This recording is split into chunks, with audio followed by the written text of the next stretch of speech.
What have you seen as like a return from the power of these shows? Because I think, obviously that's a super important part. Like, I've just put in all this time and money and effort and hours and whatever the currency is that you've put into it. What is the value that's coming back from that? And like, how in your experience, like how have you seen that?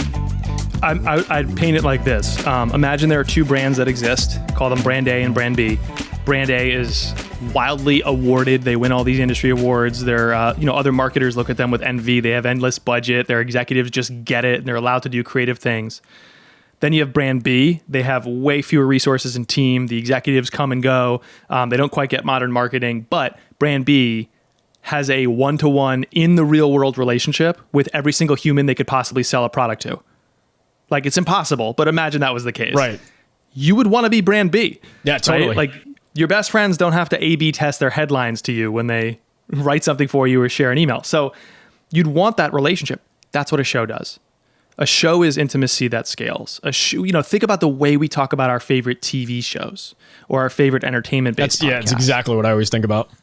This is not new. This is not rocket science. This is not hard. We just have to stop thinking that there's some complicated answer in a marketing context. We overcomplicate this stuff, understandably, because we have a million stakeholders and all this change. And by the way, an industry telling us your work is always changing.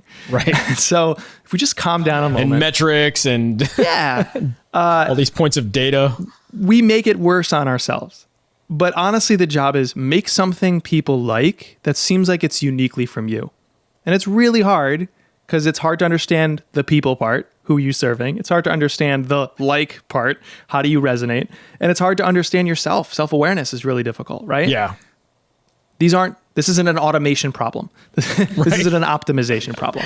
This is a human problem, and it's imminently solvable. So the return is you have real relationships. What does that do?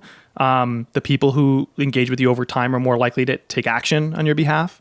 If they encounter your marketing or sales elsewhere outside the show, it'll be higher hit rate because they're more likely to engage. It's almost like I saw you in a blog post from someone I admire, and then I saw your brand term on search and I clicked the brand term, right? So that like lift elsewhere.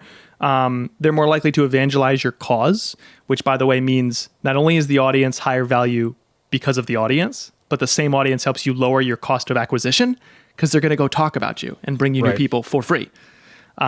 So I think the way I like to phrase this is if you spent all of your time as a marketer thinking about concentric circles, and the outermost one is strangers, the innermost one is super fans, your job is to go 1 to 2 circles out to like casual observers and work really, really hard to serve them really, really deeply and make them all super fans. And then they will explode outward and get you everybody else you could hope to reach. But what we do is we assume we're capable of doing that. Like our show is worthy of that already. And so we stop trying to go deeper and inward.